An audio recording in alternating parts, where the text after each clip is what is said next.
If you want to set your Firefox as default browser in your Windows 11 or 10, then just apply this method. Simply go to Settings. Now click on Apps. Then go to Default Apps.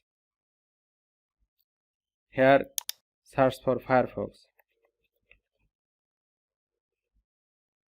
Then click on the Firefox,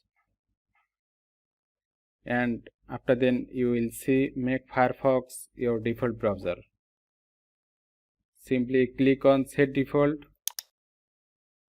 After then you will see your Firefox will be set as default browser. Also, if you want to change these options to your Firefox browser, then simply click here and select Firefox. Then here click on Set Default. So this is all about your Firefox browser to make Firefox as default browser. Hope you enjoy this video. If you get help, please like this video and hit the subscribe button for more updates. Thanks for watching.